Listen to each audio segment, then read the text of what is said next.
everyone. Thank you so much for joining us today. We're excited to have you here. I know there's some folks still joining the session, but again, feel free to add who you are, where you're calling from, where you're looking to study abroad, maybe this year or next year in the chat. But we're going to go ahead and get started for our Advice from Alumni session focusing on women abroad. And thank you again for helping us celebrate Women's History Month. My name is Shelly Alfaro. I oversee our alumni relations team here at ISA in Teen. I myself studied abroad through ISA in college. I'm a first generation Mexican American. I previously too was a first generation college student. I was a high financial needs student as well. So I can probably relate to a lot of you on the call who have a lot of questions for our panelists. I've been there. And to be quite honest, when I travel a lot, being Mexican American and being a woman is probably some of the most they're probably the most salient identities that come about when I'm traveling, especially when I studied abroad in France and even here domestically in the States. I'm from Texas, so you'd be surprised how many questions I get about that. But yeah, everywhere I travel, whether it's in a group setting or just solo traveling, I learn so much more about myself and what I'm capable of, more about different cultures, different gender roles, and more about life in general. So I'm excited to kind of unpack some of this with you today and to hear from our alumni as well and hear about their experiences going abroad with us in different locations that we offer programs.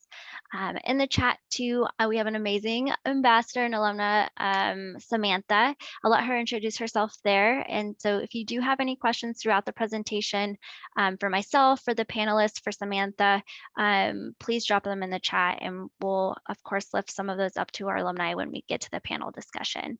But first, I just want to quickly highlight some topics that we'll be covering today to get us started. Different topics to how to choose your program, how to navigate this process, especially if you're just getting started. And then we'll hear from our alumni how they did it as well, and then so much more. So first, I will start with location. If you've attended some of our other webinars in the past, you've probably heard us talk about this. But if you have a specific destination in mind, if you're open to different options, location can definitely affect maybe where you study abroad. For me, personally, I wanted to really practice my French, get really engaged with the French culture. That was my minor. I wanted to stay with the host family and I wanted to have some access to traveling to other parts to other locations while I was studying abroad. So that ultimately led me to Paris and to the ISA program, but also thinking about what type of experience you're looking forward to. So depending on your identities, what your major is, maybe you're a STEM student and there are really cool, unique opportunities. There's a really cool conference offered in New Zealand during the spring semester, and that's why you want to study abroad there. Just start thinking about different goals that you have in mind and what type of experiences you want to accomplish while you're in on your program. That can definitely narrow down the location. And then speaking of STEM and those academic goals, academics can also affect how you choose a program. Maybe you want to really focus on your classes to fulfill your major, your minor requirements. Maybe you have a little bit more flexibility and you can take electives while you're abroad. Also looking at your degree requirements, maybe there's an experimental component to that and you can fulfill that while you're abroad. I wanted to highlight a really cool service learning project actually that we offer in New Zealand. It's with a sex worker advocacy collective. So our service learning participants will help the organization staff with community outreach and education through social media, putting together care packages. They also have the opportunity to gain experience in grant proposal writing. Some of our participants in the past were actually part of helping with getting legislation and it decriminalized in New Zealand. So a lot of those academic goals that you might have in mind can be fulfilled through different program types like internships or research or just study abroad and different types of courses. So that leads me to, are you looking to also maybe take more courses that are specific on gender roles and norms? One program I wanted to highlight for this is Morocco. There's a really cool class called Gender Issues, focusing on women empowerment in the Arab world. One of our panelists actually also did a service learning project in Morocco in McNess, and so we can hear more from her later too on that experience. But ultimately, be sure to work with your academic advisor to decide what courses you need to take while you're abroad, and how that will transfer onto your degree. They're going to be the best person to speak with for that. And then lastly, just budget, of course. Like I said earlier, I was definitely rolling on a budget, but some students are out-of-state students. It may be more affordable to go abroad a semester or during the summer than um, stay here in states at their institution.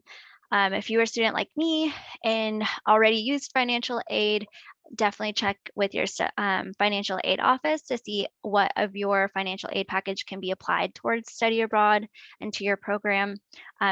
Personally, that is how I ended up doing a semester program versus a summer program, because I was looking at some of those shorter term programs, 2 to 3 weeks, but ultimately I was able to use more of my aid on a semester program and cover more of the cost that way. So I was doing a lot of comparison, looking at my budgets.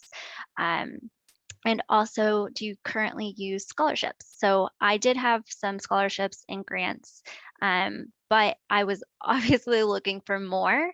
I know some of our panelists have some great tips, but there are additional scholarships that are available to students that are looking to go abroad, and maybe you're doing an internship, a service learning program, research. There's unique scholarships for those type of programming opportunities, but even there's ISE and Teen offer additional scholarships. Your university may offer scholarships. I always tell students, Google maybe women in STEM scholarships and see if maybe some of those scholarships can be applied towards your program.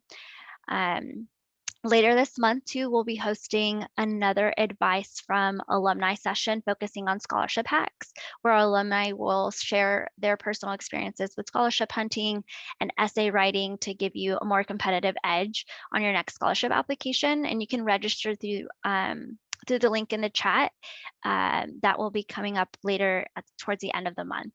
So definitely check that out if you're interested. Of course, any scholarships can help, but next, I just wanted to highlight, obviously, a big opportunity from attending this session, but if you want to connect with any of the alumni here today or anyone else, we're happy to connect you. We got you. Obviously, our alumni have experienced it.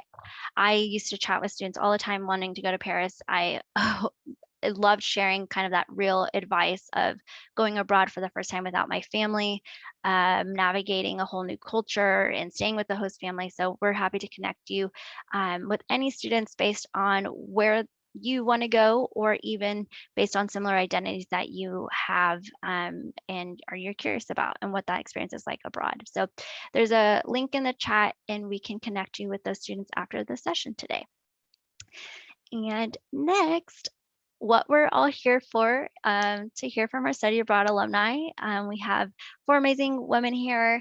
I'll let them introduce themselves. Tatiana, let's start with you. Your name, obviously, I already said that, but where you go to school currently and where you went abroad with us. Hi, my name is Tatiana. I currently go to school at University of Pittsburgh. I am a nursing major with a healthcare management minor, and I went to study abroad in beautiful Costa Rica. Absolutely loved it. Time of my life. I literally would definitely recommend going there. And yeah, if you know you want to connect after, learn more about what you can do in Costa Rica, my experience, the university, what it's like, I would absolutely love to talk with anyone. I love it. I know all of our alumni are like eager to share more. And since our parents and our family are probably tired of hearing from us about our time. But Hazel, what about you? Hello, everyone. My name's Hazel. I go to the University of Denver, and I attended Charles University in Prague, Czech Republic, this past fall semester in 2021. I had absolutely like the best time of my life there. If any of you guys want any questions like concerning like going to Europe and everything, especially in like Central Europe, I'd be happy to answer any of those questions. But yeah, it was very wonderful. Nadine, you're next. Well, hi y'all. My name is Nadine Alumnae. I graduated from Maryland University in Glassboro, New Jersey last fall. My credits are still transferring, so I'm almost done. I studied abroad with ISA in Meknes, Morocco in fall 2019 and this past fall 21 as well. So one thing I'll say is what I'm really excited about my co-panelists and I is that we all went to different continents. So I went to North Africa. Of course, Tatiana went to, South America. Hazel went to Europe and Tashina went to Asia. So you've got a fun mix. What else did you ask, Shelly? Well, you said where you studied abroad and where you went to school, I suppose. But yeah, thank you.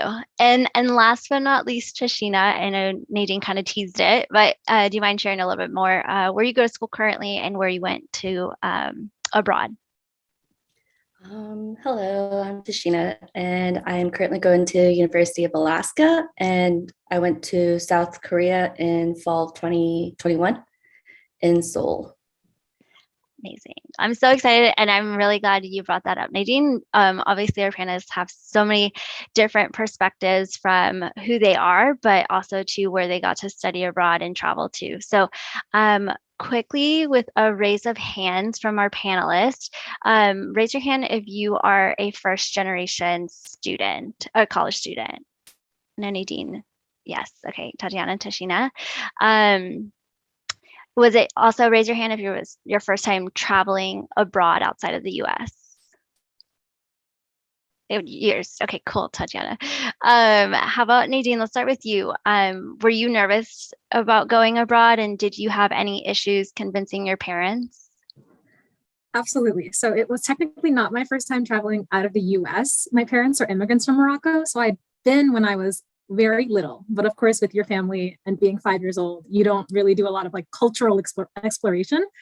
So I was definitely nervous. I was only a sophomore, so I was not even 19 years old yet. And my parents, being immigrants from Morocco, were very overprotective. Like, we just came from there and you want to go back? And I was like, well, I wanted to get in touch with my culture. So one way that I really helped convince them, especially because I am a first gen student, I was living away at school 2 hours. That's really far from my parents. One way that I helped convince them was the nice thing about like ISA's Meknes page on their website is under what's included, you see things like visa support, airport reception, 24/7 emergency contact. Of course, I talked about the classes I was taking. I had no major or minor at that point, but I knew that I wanted to do something with Arabic language. So the nice thing about the Meknes program is the Arabic classes are modular. So you could actually take 2 semesters worth of Arabic in 1 semester. So I was like, Mom and Dad, it'll save me time, it'll save me money.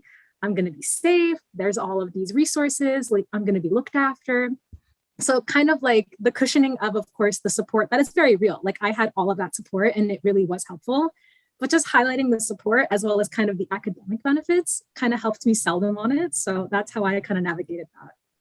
100%. I feel you. I know, like for me, when I mentioned earlier, I did a comparison. That wasn't just for myself. That was mostly because I had to show that to my dad specifically of like, okay, what's the return of investment of like where my money was going towards. So, Tatiana, I know you kind of always wanted to go abroad. You had maybe teased this to your parents several times of growing up, but you mentioned to me before that your parents were kind of on the opposite spectrum. Do you mind sharing a little bit more about that? Yeah, so like I said, I'm a first gen college student, and I do have a little sister, 3-year-old little sister, 6-year-old little sister. So when I mentioned to my parents, hey, how do you feel if I go to Costa Rica for 35 days to get a study over there? They were all for it, because they told me, and it was a very personal, intimate moment, but they told me, hey, look, no one in your family has went to college, let alone study abroad. So for you to want to do these ambitious things will basically, your sisters look up to that. And obviously, if you're doing these things, then they're going to want to do it too, because they look up to you as a role model. And yeah, also I was able to get my whole study abroad completely funded by scholarships. So it was even more of a bonus for them. They're like, okay, let's go. I feel like for a lot of first generation students, there's a lot of pressure of us, like pressure from our family to be successful. And I know it's a lot. So it's nice that you kind of went up for that role and you did that for your sisters, and you're like, I can do this. And I think it opens up a lot of doors too for them as well, kind of seeing you navigate that process. So that's awesome. Kind of preparing for studying abroad too. Hazel, I know you had some experience traveling before, but studying abroad is kind of a whole new thing too. How did you prepare for this experience in Prague? Yeah, so I applied through the program through my university, and through that nomination process, I was sent to the ISA website, which helped me finish all of these different checklists that I needed to complete, whether it's like documents or everything. But the biggest help, I think, was when they had me call the International Safety Number, ISOS, where I'm connected with an agent and I can voice my concerns about where I'm going. Especially like in Europe, there's a lot of concern about like women's safety over there, especially in the big cities. So I was able to voice my concern to like my agents or everything. I was like, how is like women's safety in Prague? And they were able to reassure me, like, of course, wherever you go, you should take up some safety measures, like buddy system, whatever, wherever you're going. But they helped kind of reassure me that I was going to be safe. And of course, like I had to take them to my own hands and kind of explore those other options as well. But ISA really helped me kind of mentally prepare for it all. I was really excited to go. I was going to Prague, going to Europe for 3 months. And so they really helped me out. Yeah, I think the biggest thing is researching and just like looking up where you're going, especially as a woman and traveling.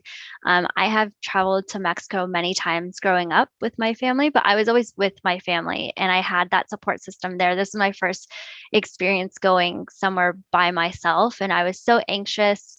And something I researched the most about, I think, was just airports. I had never navigated an airport by myself, which sounds silly, but it was just like one of those things that, I've done it so many times, it doesn't even faze me, but that was something very minor that I looked in and researched a lot about, was just what does the Paris airport look like and how do I get there? So that support system, like on the ground, I think definitely like helped me have some reassurance, and especially solo traveling for the first time. Tatiana, you kind of just mentioned this too. I want to go back to you about the scholarship. You got a good amount of your program paid for. Do you mind sharing a little bit about that?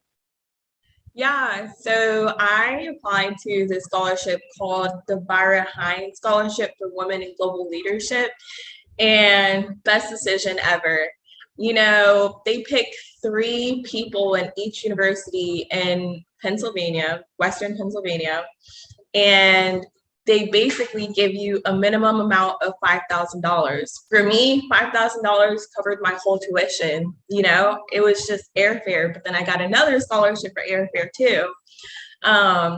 So yeah, like I said, minimum of $5,000, and it's not just money that you receive. They also basically go through these days where it's like boot camp, not really boot camp. I shouldn't say that. It's a positive connotation, but you basically get globally immersed before you even have a global experience, and completely amazing. For example, Latin America, they're very indirect. They'll tell you around what they want to say, versus in America, we'll tell you, hey, I'm angry. You know, they don't do that over there. And yeah, that's just an example of many things I learned having this scholarship. Yeah, in a way, that's a form of research, is just being able to like, what are the cultural norms, and what's that different than like here in the States, and just even for college students specifically, what's the campus culture like? Tashina, what was it like for you, kind of researching and preparing for your time in Korea?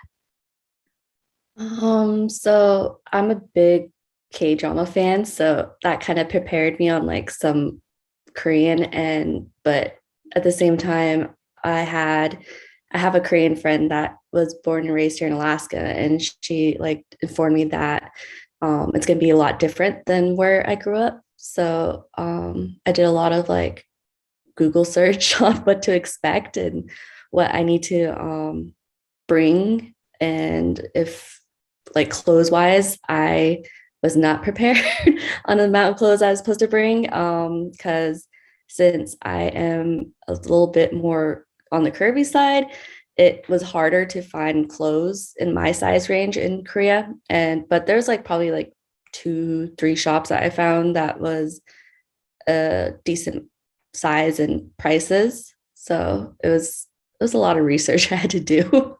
Yeah, so that brings up a good point, because I know I get a lot of questions from students, especially women who are traveling for the first time, or don't know a lot about the culture and like how to shop in other locations. What are some tips that you may have for students packing now that you've had some trial and error, Tashina? Bring layers. Bring your comfy sweats, bring like in Korea, it was like several different like seasons. So I went during like the most humidity time, and I only brought 3 shorts, which was a mistake because I wish I brought more. I was sweating and I was dying. And during the winter time, I wish I brought more jeans, and like probably like a few like dress up wear. But yeah. Yeah, no, 100%. I would highly recommend looking up the weather when you study abroad. I think I've heard a lot of students maybe pack the wrong type of clothes, especially if they're going to a different hemisphere. They don't realize the difference in weather. Nadine, what about you? What are some tips for packing? First, I wanted to say I agree with both of y'all again, and I know part of like your pre-departure orientation with ISA is like reading certain documents about the country and the culture. There was one about the weather, and I was like, and again, I'm Moroccan. I was like, it's Morocco. It's going to be hot. It was not. It got very cold during the fall semester. So think very critically when you see those like weather reports in the location you're studying abroad in. But alternatively, I'll say too, the nice thing about Morocco anyway, like the majority of things that you can buy here, you can buy there. Like the grocery store has certain name brands like Dove, Gillette, Degree. They might call them different things because they're European imports. I even found a beauty shop that had like my Shea Moisture curly cream. I was like, dang, I didn't have to like pack this in my luggage. I almost hit like the liquid limit. I could have bought this.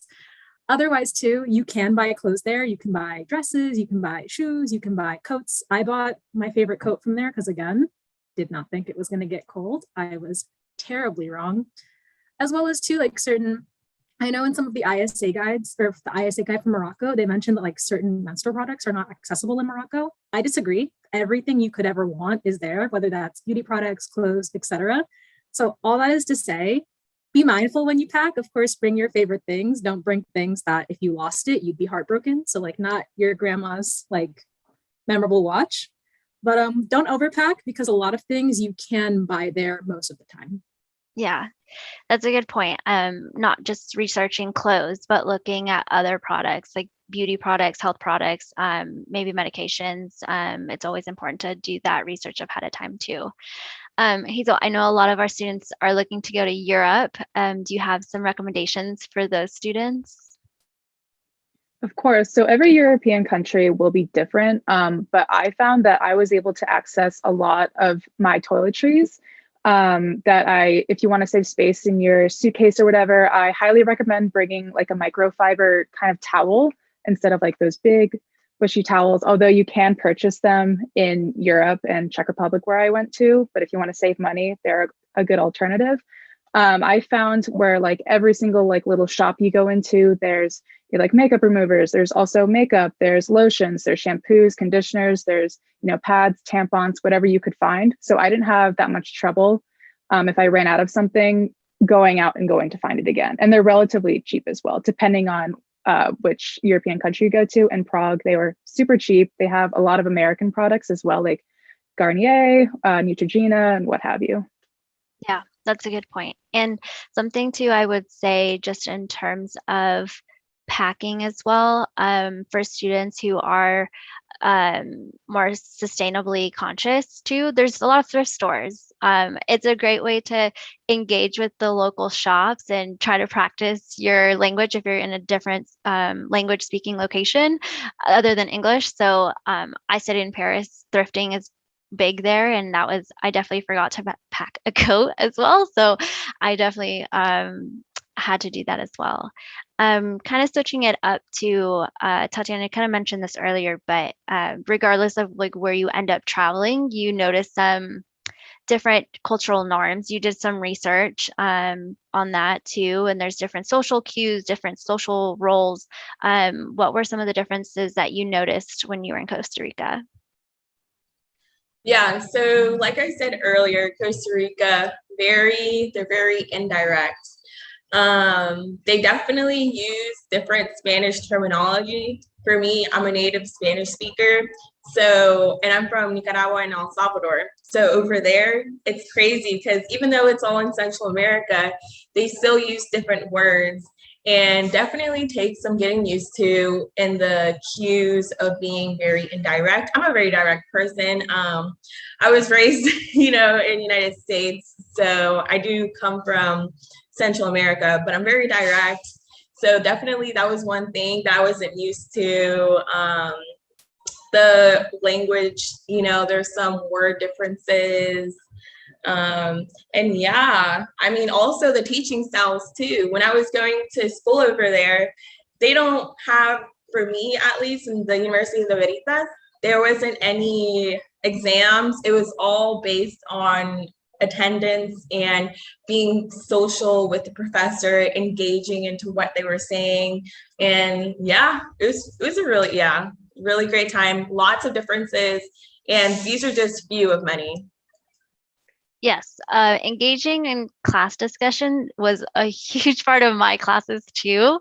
And sometimes I'm not as used to that, especially when we have big lecture halls here in the US. It's hard for us to do those type of activities in class, but I know depending on the class sizes abroad too, that might be something that some of us are not as used to.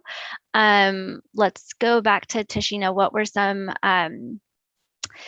different, gender roles that you noticed in Seoul, for instance?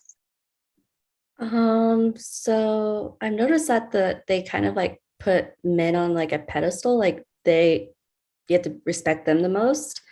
And then like if you were on like a subway, it's usually best to like not talk loudly like how you usually do here in America, where you could just speak loudly as you want. Some of the people would probably just stare at you if you like talk loud in the subway system, or but mostly I think they mostly just stared because there's like foreigners, so they're kind of like either curious or just kind of just like, oh, what's going on. But yeah, I think it was just majority of like, since I'm a feminist, it was kind of different for me, having to like hold back like what I had to say and do, especially like clothing. Like, so when I went and we were in quarantine, they told us that to be careful on what to wear. Like, we don't really wear like don't show very much cleavage or shoulders, but it's okay to show off your legs. So it was quite different for me to dress, like to be more, I guess, appropriate. Yeah. No, and I feel like a lot of us have navigated that to an extent here in the States based off, different regulations in school with what we're allowed to wear and things like that, where we're kind of already used to it as women. But even abroad, it might be a whole new experience and there's an added level to it. And I think there's so many learning opportunities just based off of those interactions and how we can then like take it back here in the States and like kind of unpack like, that was interesting. And they're just being able to research more about the culture. Nadine, what about you in Morocco? So obviously it's very different from the US. One thing that a lot of people asked me when I was a global ambassador and I would advise them about Morocco was like, you have to wear hijab. And I was like, I am Muslim. You don't have to wear hijab in Morocco. But of course, there are different gender dynamics, especially with regards to like dress, like in more big cities, metropolitan areas. We were told like you can dress a little more liberally there, but in more traditional places like in the market, in Meknes, maybe it was better to err on the side of caution when it came to dress. Although in all the stores, I would see like shorts and short skirts, and you can go out and see girls like in crop tops and stuff. So I was like, okay. Plus two, my parents came from Morocco, but like 20, 30 years ago. So, and they were from a more conservative part of the country. So I went into it with like a lot of preconceived notions about the way women and gender is perceived in Morocco. This was actually not the case. I went to Morocco and found that women were very outspoken, liberal. My host moms, my professors, a lot of them were not the way that I thought they would be because of my parents being like, well, we don't talk about that. We're not loud. We're not over the top. I went there and I was like, oh no, we are. These are my people. Like these are Moroccan women. They are loud, over the top. They pop off. So I was pleasantly surprised. But of course, yes, it's a little different. So there was still that gender dynamic, at least with regards to dress, but no hijab. So don't stress about that. That's a good point. I think there is somebody who was part of one of our panels in a previous advice from alumni session, and she was saying how I think Tashina, you mentioned this earlier, that there was a lot of stairs too, depending on like your skin color, your hair color, your height, your body size. And at first it's very overwhelming to get a lot of those stares.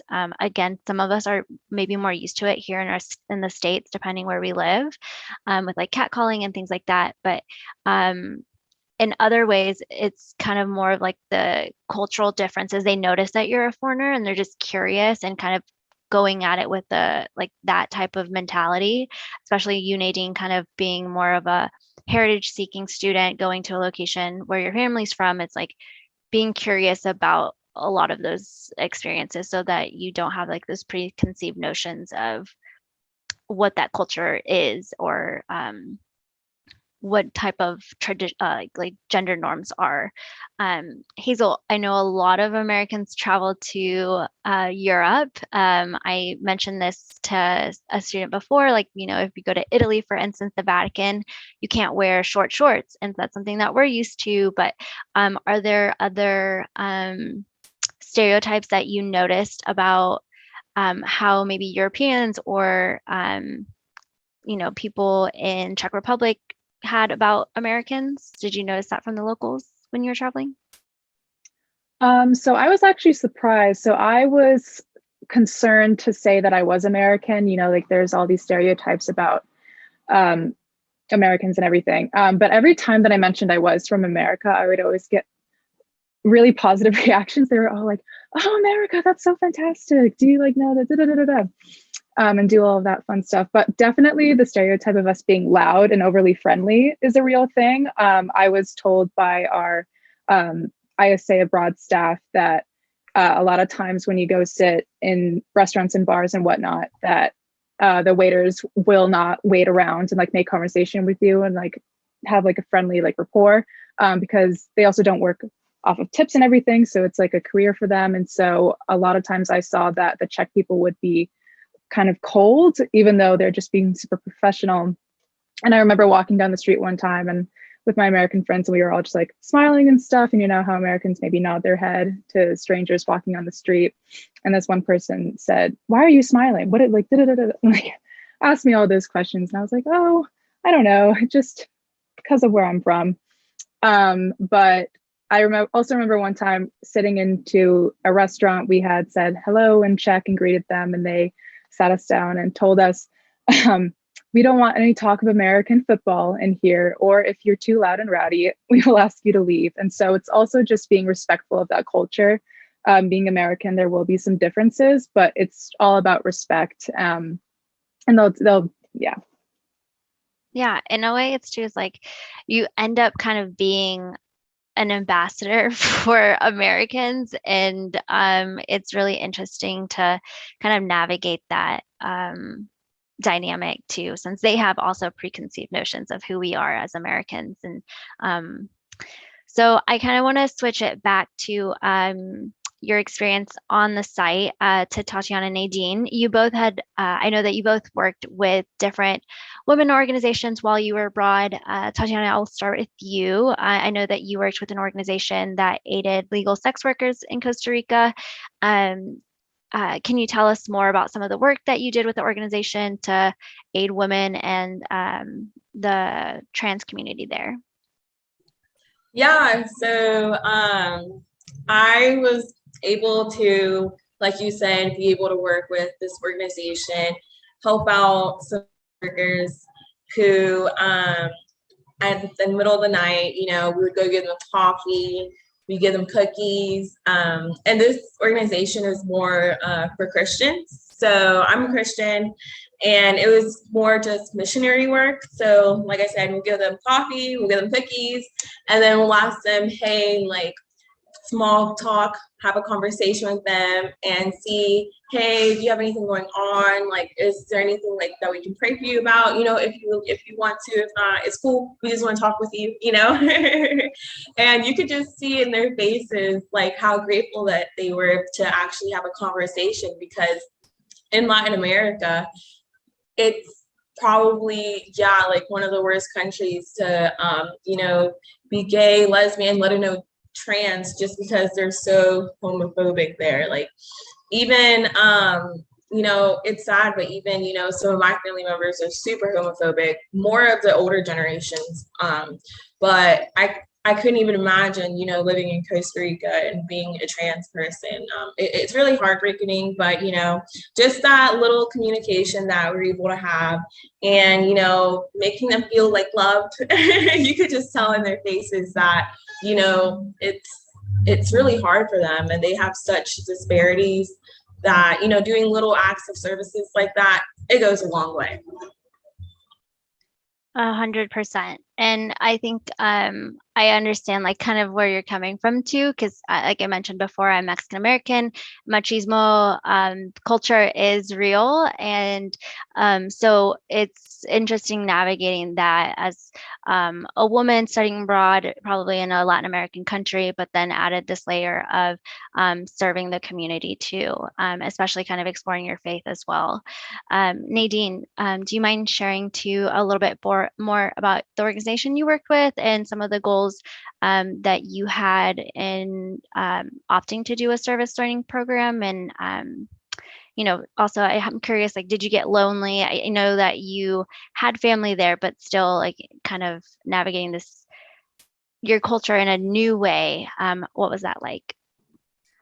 For sure. So again, I did the MECNES Morocco program twice. My first time, I just took regular classes, but this past semester, I did classes and service learning. That really came out of a desire to not only connect more intimately with the community. Like you said, I have family in Morocco, but they are from the very, very north. They are a lot older than my parents. My parents are the babies. These people saw me when I was in diapers, and they don't recognize me now. So I didn't make very many efforts to go visit them, just because there was such a disconnect and they were so far. So again, with that desire of wanting to like build more community and to be more connected with locals to get that investment in my culture, I opted to do service learning, especially too, because during my first semester, I felt so warmly welcomed and so helped and cared for by the community in Morocco, aside from my professors and my on-site staff, that I was like, dang, if I ever get the chance to go back, especially after the pandemic started, I want to do something where I give back. So I was lucky enough to have that opportunity. I got to go back. I did service learning. I did service learning with a women's organization that was dedicated to helping women in the community either continue or complete their education through teaching them different marketable and transferable skills. So there were computer literacy classes, there were cooking and hairdressing classes, there were classes in embroidery. And these different classes, I was not teaching them actually, but my service learning organization leader was the teacher, or she was actually everything. She was the leader. She would go do presentations at local elementary schools about domestic abuse. She was the one teaching the sewing and the cooking. My job was to help out with social media, as well as to do tasks around the office, and of course to run their social media. But she was like getting in there with us. She was picking up paintbrushes, and I was like, Selwa, like, aren't you supposed to be? She's like, no, I'll help you. I'm like, okay, I thought that was my job, but like, you know, she was so hands-on. So first of all, it was crazy inspiring to see this woman who, like, she was a Moroccan mom. Like, I have an image of like what my mom or my aunt or my grandma looks like. She looked like that, but she was kicking butt. Like, she was teaching all the classes, running around. And it was really nice too, because in the beginning, they had not been operating as much due to the pandemic, and the restrictions had just been lifted when I got there in September. So it was very like low key. It was just her and her, I believe her sister. It's just us and me and my service learning coworker. But then towards the end, by October, November, the office was back to life. We had students in there that I was teaching English to. We had the students at the computer. We had the sewing machines running, and women of all different ages were there. Even young people, men, boys were there to take the computer classes or to do hairdressing too, which was really exciting. And just kind of being a part of that like back to life process and really seeing the community come together in this small building on the outskirts of town was just like so amazing. So again, not only did I get to like make more professional and personal connections in my community, but I just got to see the dynamics of like how it takes a village in Morocco, like live in front of me. So it was really cool.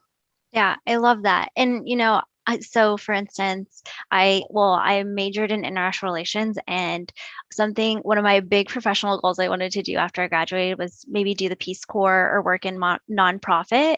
And I always recommended students to do the Morocco service learning program because it's a good stepping stone to figure out if that would be worth it.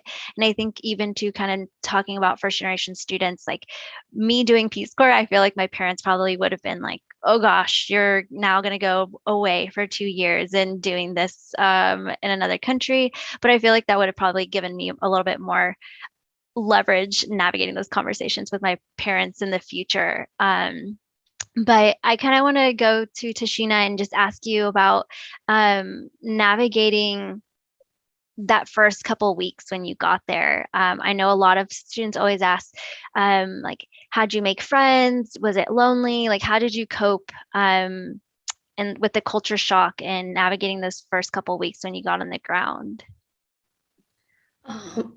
So in my program, they had like a group chat going on.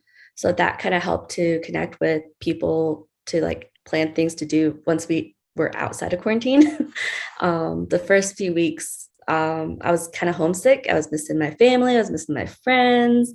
And it kind of got to me. But I was kind of thankful. I was really thankful for my roommate because she was like, let's go check this place out. And I was like, okay. And so that's where I met like two of my other friends. And then they introduced me to their friends. So it was kind of just like networking in a way. Mm-hmm. And making friends with like the locals was interesting because sometimes they don't really speak English. So it was kind of like just like Papa Go app between us. No, I'm really thankful for my roommate too that I had in my host family because she also got me out and like trying new things, going to a new museum with her. And that way I kind of felt more comfortable navigating the metro system too. She had more travel experience doing that in Europe than I did. So those roomies can do a lot in terms of just helping settle it. I get that. I'm going to ask y'all one last question and then we can maybe get some from the audience too. So again, if you have any questions for our panelists, drop them in the chat and we can lift them up. But I'm going to start with you, Tatiana. But what was, that moment while you were abroad that made it all worth it or that you'll never forget?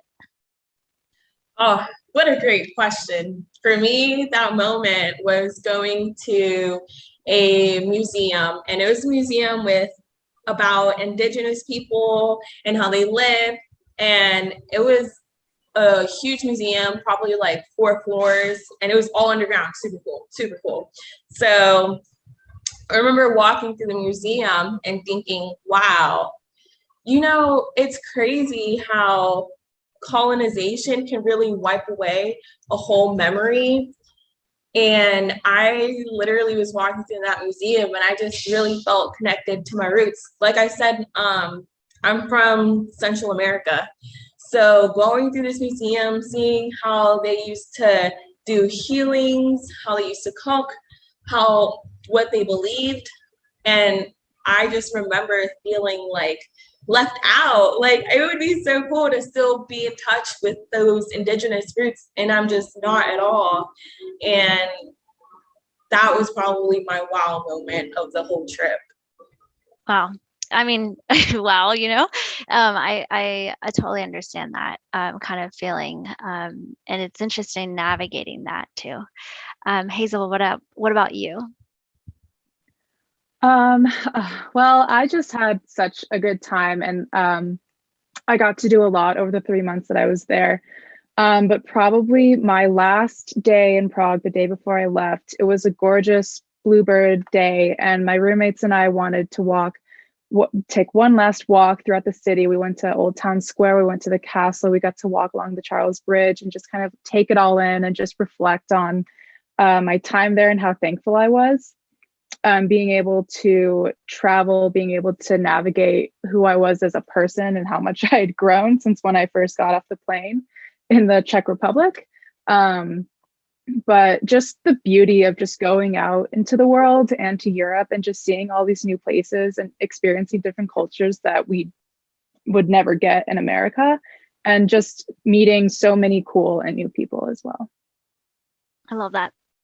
Tashina, what about you? What was that moment abroad that made it all worth it? There's like so much to choose from.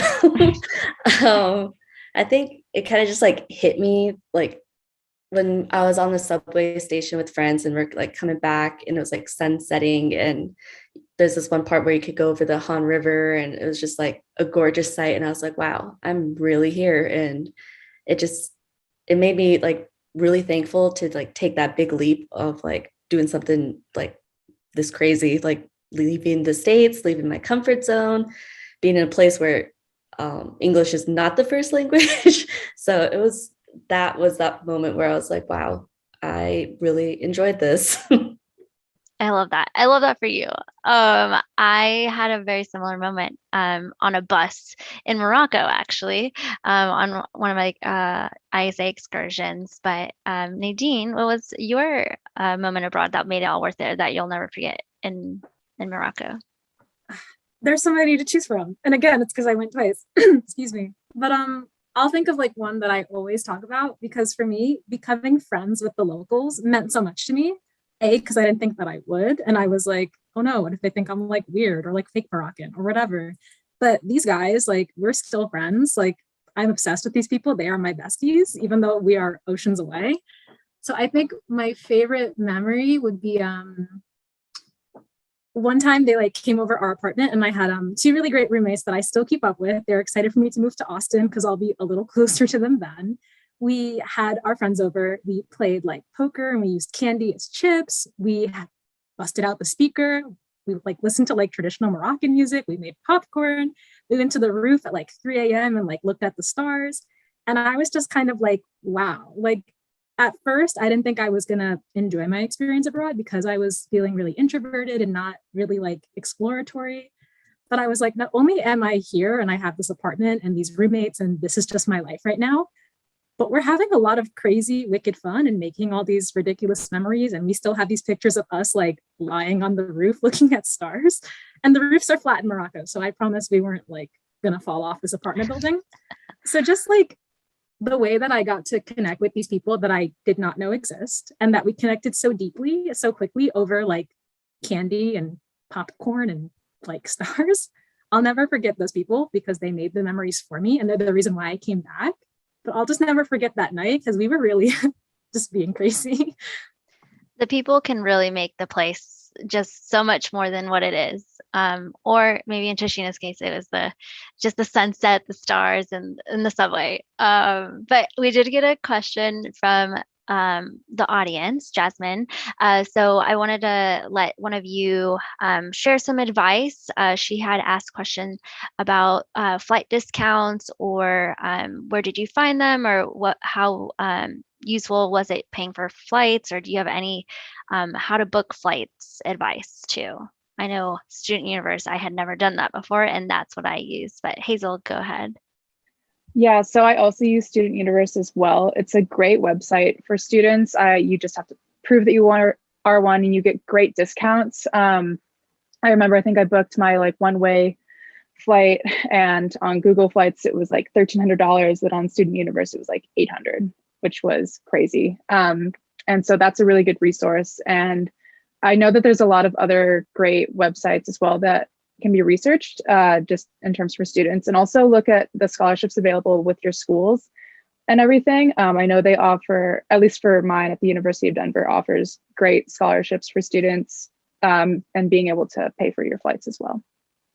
Yeah, that's a good, maybe also attend our scholarship hacks, but I do know that's something I tell students all the time, is that look at not just scholarships for study abroad, but general scholarships, because a lot of those you can apply towards your books or your flights or your program.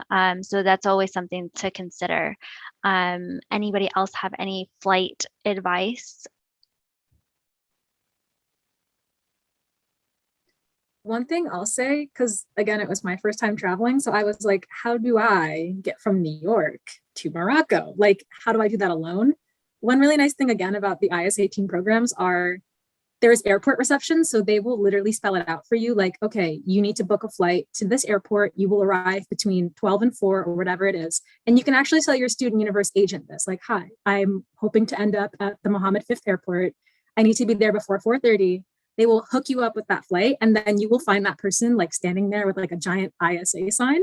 So navigating this airport was not that scary. Thank goodness for kind of those how to book your flight guidelines, as well as too, again, Student Universe, super clutch, because I know when my dad would fly to Morocco to visit family, he would pay a lot of money and get like 25-hour layovers in Berlin or London. And I was like, damn, that's going to stink.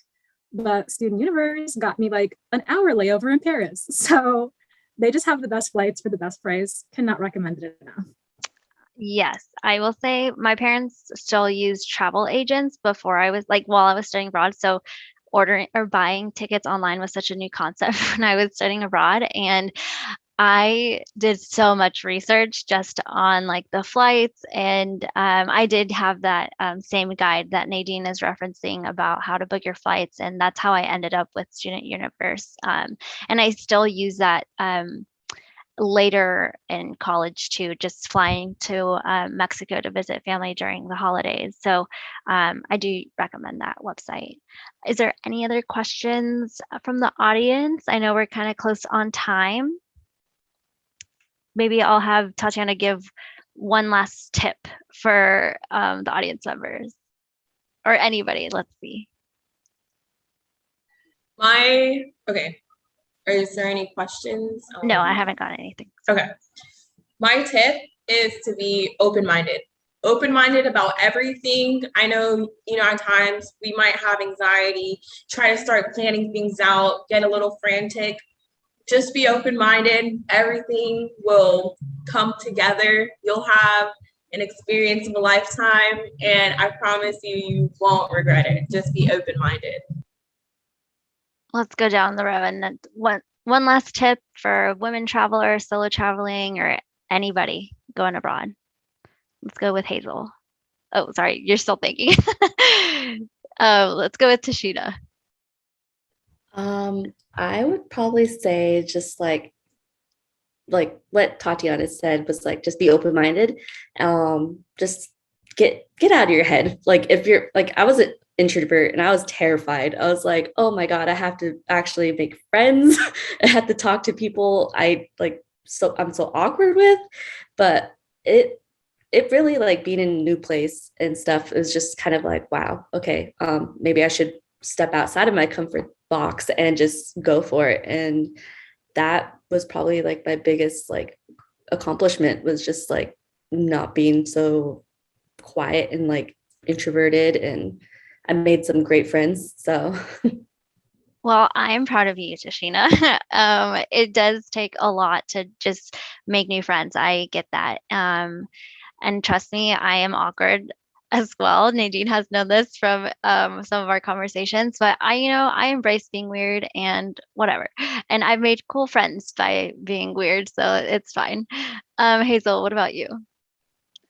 Yeah, so mine's kind of pertaining to more like terms of safety and just like overall comfort. Don't be afraid to use your voice or like voice your opinion. If you are in an uncomfortable situation or you feel like someone is making you uncomfortable, voice that, use your voice, because a lot of times people don't like shrink up and kind of just like be, I guess, use your voice. I can't think of the word right now.